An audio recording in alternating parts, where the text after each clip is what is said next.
Payne Haas.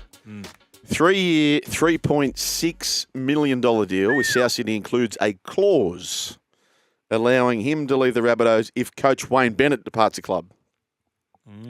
So because Bennett's contract expires at the end of 2027, Haas could become a free agent for 2028, ironically the same year that PNG's new NRL team enters the competition, and also the expectation of the return of the attempt of the breakaway R360 Rugby League is expected to launch. Peter Bedell writes this in the Courier Mail, Brian. Yeah, well, we knew there was something going to be exotic about this contract. And I also read that the low ball offer, whether or not there's much evidence to stack that up, but I think it was Denny Wilder reporting that through X. The Broncos probably thought, well, we've got him anyway. He's won a comp. He's going to be happy here. Low ball.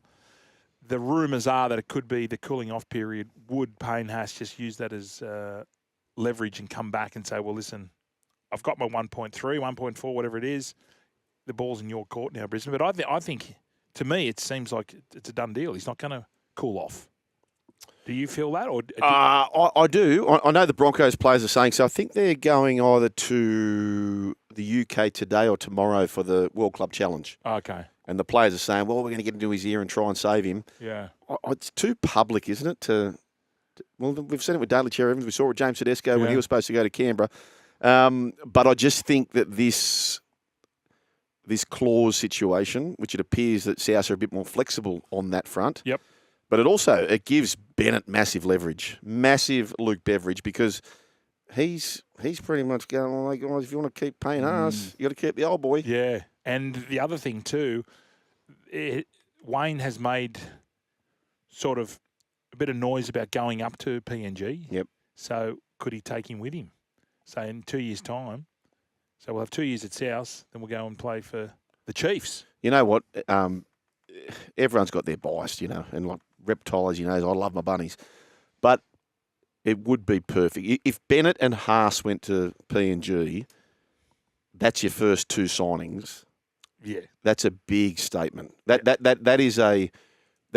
honestly, it sounds stupid me saying this, but if Bennett and Haas were the very first two signings at PNG, that changes the first 20 years at PNG dramatically. Would you agree with that or not? Yeah, well, they've got every possible chance then, of gaining other players, young players. Yep. Because who knows how Payne's going to end his career, or not end his career, but in 2 years' time, the trajectory he's on, imagine what he's going to be like if he keeps going. Yeah, I just worry, and I said this. I know you're a warrior. With Peacock. I'm a warrior.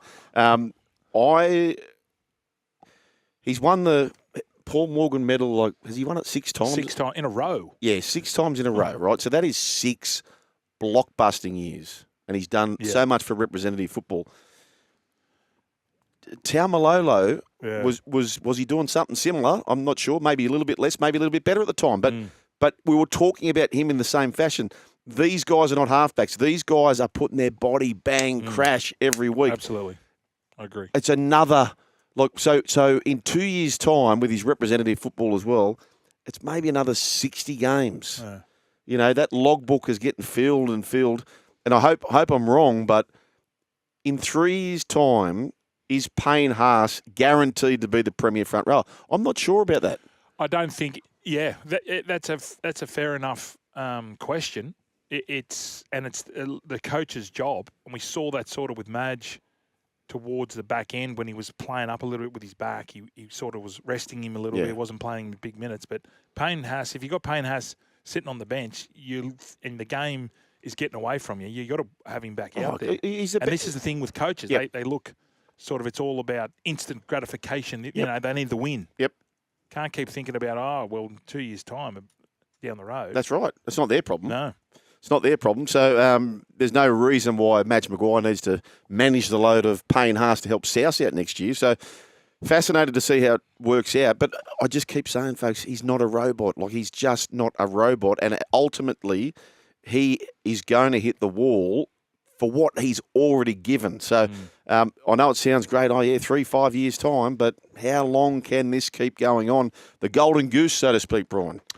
That's what he's been. He's been the golden goose. He just keeps producing, like unlimited. He doesn't look like slowing up. He does not look like slowing up. And he's going now to a team in the Bunnies, and he's going to need some help around him. Yep. Because at the moment, then this is the thing that Corey Parker brought up, and I sort of agree with him. It's a strange signing if the money was on par. You know how they were saying. Yep. But now Danny Wiley's reporting it was a low ball offer, but there must be something else into it down here in Sydney. Yeah, I'm not sure. Does he want to move his family down? Third party, I reckon that's got to be a big thing too. Third party would be, but Brisbane would have just as much third party as ours. Yep. And just to clarify, someone DM me, you can get paid whatever you want in third party. There is no restriction. Some guy said to me, it's capped at 300. It's not. Whatever you want, I think, yeah. The rules can't be associated with the club. So someone could come out and say, I'm going to give you $1 million. Which, when you really think about it, right, it makes a farce of the salary cap. It is. The richer the club. So we've got the salary cap, and it's not really a salary cap because, and you can't tell me they're all totally independent. Where someone's just randomly said, hey, mate, well, they have to be because the club look into it. But yeah. I know what you're saying. Yeah. If they're not, they could be a friend of a friend. Yeah. Or if you don't do this, the Brian Fletcher Family Trust, right? Well, you're not getting my business. Just say you're in a business, and you say, and you're looking after me in business, and I can say, well, listen, mate, if you want this relationship to keep going, just give this fella 200. So if one club, no matter if it's third party or in the cap, if one club is their players are getting or whatever it is, 20 million versus 15 million, well, then that's not really. There was a Sydney club getting $3 million. This was come from a coach. This would have been, I'll say 3 or 4 years ago. There was a Sydney club getting $2.5 million in third parties. Yep. And this coach was on about 100,000. And he said to me, "How do I compete?" This coach is no longer coaching. Gotcha. And he said to me, "How can I compete?" That's right. In getting players when they're and it's legal. It's not cheating. No, well, this is where people go. People go, oh, you should be disclosing the players' salaries, blah, blah, blah. And what you actually should be disclosing is how much are the Broncos spending in third party or players getting in third parties, how much are the Roosters getting, how much are the Sharks getting, how much is the Warriors getting, and that would give the fans an understanding of, oh, wow, they're operating with a 30% more cap. But going back to this deal with Payne Haas, I don't know where this South hatership comes from me. Just got to tip them every week. I think he'll only be there for 2 years, and I think that is perfect for them. Yeah. I think that's perfect for them. There is a window of the premiership variety there, particularly when you sprinkle him in next week, next year. So do you think Cody's going to be there? Because there was talk Cody was going to hang him up at the end of this year. Yeah, well, he would change your opinion on that, wouldn't you? Absolutely. Yeah. Absolutely. But would South say, like a South now starting to think, we've got a plan for this. This is a player we've got that can change the momentum of a game. We need players who can play on the back of that. Is Jamie Humphries that sort of player? I don't know. I don't know whether he's a halfback that would suit playing off the back of, any halfback would, but I just think the hook is going to be important. Who's my number one priority, Brian? They can't spend too much more, right? So you can't just go and grab Harry Grant. Who is my number one priority now they got Payne Haas? At Samuel Healy. Oh, yeah, you want Sam Healy. He is the player that they need to get. They've got the cheese, but I don't think he's a 9. I really don't. No. Joining us now, Morning Glory with Matty Johns, the host, Friday mornings right here on SEN, and he's back. G'day, Matty. Howdy, boys. Yeah, What's doing? Matthew. Oh, mate, we're just watching. Manly's about to score their third in as many minutes. They are just destroying them, aren't they, Fletch? Do you remember that poor old West Side, Matty? In 99? 99, yeah. I remember a couple of Newcastle boys went there. The great Leo Denover. Yes. Leo went there in that year. Man, talk about great Indigenous players. He was... Mate, if without Leo Denover, we don't win the comp in 97. Joey was out for 12 weeks that year. And for half of the year in the competition, he was the best player in the league. Yeah, he was a sensational player. Yes. Did he end up getting a run in the GF? No, he didn't. No. He was on the bench. He couldn't get a start. But here's something for you. My great mate, Steve Crow, he gave him his premiership ring. Oh, good on him. Geez, that's good. Where's he from, Leo? Was he a Moree boy or? He was Queensland boy. Queensland boy. I think he might have been Merberg or something like. It might have been from where Pearl was from. Gotcha. Yeah. Okay. Apologies for the noise. I'm on a bus at the moment. We're heading to Parliament House of all places. Oh, yeah. Some Fletch got out of it, made up some sort of excuse. No, I didn't. Yes, I tell you what I did, Matthew, and this is true. Yeah. I said my wife, as well as your wife, they're away in India, and I needed to get Luca, pick her up from. I had to drop her to the swimming carnival, and I got to pick her up straight after here. I'm going to pick. No one else can get her. So, No. Sorry. Well, mate. Heaps of swimming carnivals finish at 6 o'clock. Yeah. No, 9 o'clock. Yeah. They're at. Well, sorry. Well, I got two sons as well, Fletch. Yeah. I mean, and the thing about it is, like, she's in India. There were certain things I need to do for them, like cook dinner, prepare breakfast, all those things, but didn't wash. Yeah. Okay. Well, they're having a good time over there, though. They say that Trish doesn't want to come home because she is she's the comedian over there. Like, she's trying all this new gear on them. Is she? And she's very funny over there. So, yeah, Matthew, you might have shot the title over there. Right? She doesn't have a funny bone in her body, honestly. Italians are great at cooking, mate. Their hospitality, second to none.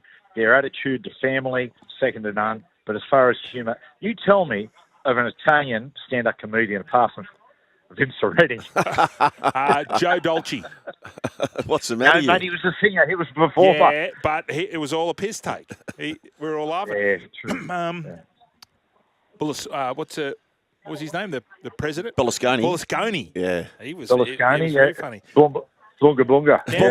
Now, Matthew, speaking about parties, South Sydney Rabbitohs, they're having a party. The Payne Haas. Wow. Did you see this coming? Because you got to your No ear to one the did. ground. No. No one saw it coming, Fletch. Incredible, wasn't it, Joel? And amazing, you know. And what's happening at the moment, so here's the thing about it. Everyone's drawing certain conclusions. You know, Payne possibly is a New South Wales boy, originally from Newcastle, wants to move closer to home. You know, might be sexual. You know, there's a lot of family circumstance involved there. But the main one people focus on is to say that, you know, with the Madge regime, and do you know what? There might be truth in that, and both ways. Either way, with both parties, if that is the truth, I don't think there's any guilty parties there. At the end of the day, if Payne says, mate, listen, with the way my body is, I'm only young, but the amount of football and training I've done, I don't know if I can do many of Madge's pre-seasons. And people will jump on Madge and say, yeah, I told you he's too hard. That's Madge's regime. That's what that's what he does. That's why he wins competitions. And if Payne says at the end of the day, it's just taken too big a toll on me, no one will blame him. But I don't think you should blame Madge as well. When you hire Madge to go to the Broncos, that's what it is. You know what you're going to get. Well, he got the job done. Yeah, absolutely. Well, that's it. He won the comp. And if I mean, it might have nothing to do with that. But if that is the case, and that's what most people are alluding to, I don't blame Payne, because, you know, you only have certain time in sport, and he's played a lot of football, and as far as preparation is concerned, maybe he just says, I can't do that same intensity after this year. He's got one more left, and maybe after that he just says, I need to, you know, take a step, not so much as far as pre-season intensities and whatnot, but I understand both angles. Hey, Matty, we were talking before, and like, we kind of expect Payne Haas to do this forever, but we thought the same of Jason Taumalolo, right? So he can't do this forever, and he's done it for a long time already. I was saying to Fletch that, so this clause apparently related to Bennett and R360 potentially get out there as well. If he's there for South at 2 years, hypothetically Perth, Pinch or Snare, Payne Haas and Bennett, those two signings can help that club for 20 years, can't they? Oh, yeah, without a shadow of a doubt. I mean, as I said before with Payne, it's family circumstances. I mean, that make it sort of complex for Payne. I mean, the stuff that people only know some of the story, you know, with Payne Haas. They see him play 80 minutes every week. But, mate, there's no person that I know or have known at his age that has taken so much on, you know, and he is he's as phenomenal. Actually, he's more phenomenal what he does off the field than on. And so, for him, as far as moving clubs and whatnot, there's always other circumstances. I reckon he'll go to R360. The more you think about it, of course, the more I think about it, his manager said, look, I can get you Payne Haas, or there was something alluded to that, because they got both the same manager. But if he had to put that out onto the open market, it would have been a frenzy. Maybe Payne Haas just said, look, if I'm going to leave Brisbane, I just want to go to one club, and it's Wayne. It's Wayne. I reckon. I reckon so, mate. Yeah, Wayne does know how to look after his older players. Yeah. And but you're right about R360. I mean, the talk was that they were offering Payne as like a carrot to other players to come, $3 million. Yeah. And from what I believe, they're offering tax-free, aren't they? They're going to pay the tax and all sorts of stuff. So, yeah, I can understand that. Good luck Yeah, mate, exactly right. It's like Angus Crichton. I get Angus has gone to the Wallabies, and in his instance, you go, mate, good on him. He's paid his dues and fees in rugby league. He's achieved everything, and he's got a union background. He's entitled to go, and everyone pats him on the back. Completely different to Zach Lomax. Yeah. And the thing, when we say this, there'll be plenty more play. When they do that, we're not going to see a Payne Haas for a while. No. We're probably lucky. Like in 25 years, we might be talking about, geez, we were lucky to watch Payne Haas play. What a beast. In our era. And we sort of, we said the same about Lazo back in the day, but the game is amazing like that. There's blokes that, certain people set a standard, and then it's amazing how the next generation of players come through and someone always usurps it. Hey, Matty, I want to ask you about this kid, the Zane Harrison. Yeah, starting this week. Yeah, he's starting. Tell us a little about him. Mate, he's a really good young player. He's in the last couple of years one of the most outstanding Australian schoolboys. Mate, up there, Josh Hannay said he's going to be patient with him. But what he's been doing at training, he's a really clever footballer. He's got two key things in his game. One, he's a really strong runner of the football, but he can also push the team around the park. So to have both those things, it's really big for a young bloke. But a terrific young bloke, really, really good. He's going to be in first grade for a long time. It's just a matter of when Josh decides it's time for him to throw him in. Hey, boys, just before you go, Matty. Just quickly on that too, I'll say that, Josh. The other bloke, I tell you, who's training really well up there is Lachlan Ilias. And and if you look at Lachlan, when he was at South Sydney, he had a lot of things go on in that last 18 months. He had the leg break, but also maybe, it was a change of coach, change of system. But also with Lachlan, every ball player's got their man they look to, and his was Campbell Graham. And Campbell was out for a long period of time. So there were circumstances with Lachlan, why he went off the boil a little bit. And up there, mate, in the pre-season, he's been outstanding. Matty, when you go and talk to these halves, do you ask them a certain question? Like, do you try and test them out just to know what sort of what they're thinking in their head?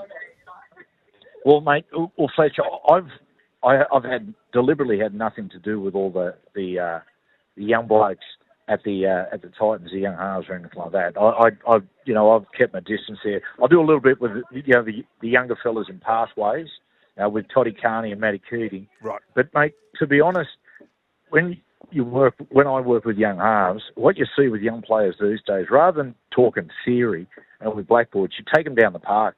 And I just have a drill that I always do with young halves the first time you do it with them. And that tells me what their bias is, whether they're a better runner of the footballer, better ball player, better organiser. And so you just pick it up and go from there. Right. Tell you what, boys, if he needs any inspiration like Ilias, so he's been speared from 2 teams.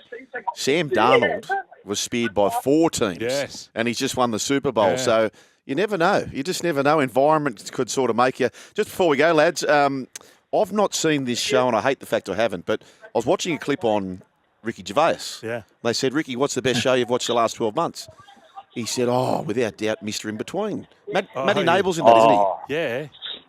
Ricky Gervais said, best show he's watched. He said, I couldn't stop watching it. Wow. Yeah. I reckon it's just about the best Australian show that I've seen. Well, Liam Gallagher, when Liam Gallagher walked out at the Sydney concert was at, he goes, shout out to Ray Shoesmith, who's the character in Mr. In Between. Really? Wow. Okay, that's my next one. Well, I mean, if you haven't, has he seen The Shire? Has he seen that? Has he seen that? Puberty Blues? Puberty Blues. The Shire was the worst. Was that show. Channel 10?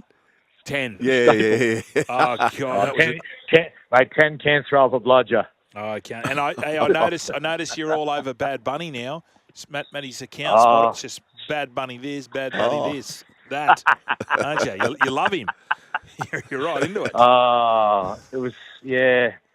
Not my kind of music. No. Jeez, it was some sort of, it was an extravaganza. Jeez, the money they must spend on that is phenomenal. But not my kind of music, No. boys. Can you believe Metallica has never done a halftime show? I can't believe that. Cannot believe it. Or Guns That's N' Roses. ridiculous. It is ridiculous. Wow. The Super Bowl budget, they say, Brian, is about the same as the Morning Glory budget on a Friday morning here. Yeah, it would be. Yeah, I think you're right. Definitely Yeah. would be. Yeah, I Matty, think you're probably right, boys. Matty, what's on for tonight? Are you going to have a few Sherbies? Yeah, I've already had a few. I actually wrangled a couple of the blokes here. We just went. Who's there? Is there any cricketers? blokes. Is there any cricketers? Yes, Who we yes. got? Our man, Dave Warner. Oh, I yes. wrangled Dave. He was Yeah. like, I said, then you got to get up and talk. He said, yeah. And I said, mate, let's go and have a few beers. He said, oh, should I? I said, mate, always talk better when you've had a few. So I've jammed about six tequila and lemonade in between. Oh, how is he? Have you got him He's covered? wobbling a little bit. Have you It's got like he's in his 90s, Have you got him covered, height-wise? just by a fraction. Oh, okay. Yeah. That's why you hang Tell you what, that's why he's you got hang big around him. hands. Has he? He's got big hands. Yes. What if your hands can Yeah, grow? What if can hands grow? Only your ears. No, but your hands can. Oh, when you're a kid, surely not after puberty. No, because you look at Davey Foster, the wood chopping champion of the Easter Show. Oh, yeah. His hands have actually grown like that Paddy bit there, Oh, okay. Paddy Richards bit Yeah. right there. Okay. Listen, we need to let you go, Matty. See you, Matthew. You're off to the Parliament House, so go and enjoy that. And we look forward to catching up on Thursday. Yes. See you, boys. See you, mate. See you, lads. Drive safely. There he is, the great man, Matthew Johns, Morning Glory. You can catch him right here on SEN, 9 a.m. You're still here. You, my friend, are rock solid. Well, you know what? You can catch Brian and I live Monday to Friday on SEN, 3 p.m. to 6 p.m. is the way to do that. SEN, your home of rugby league.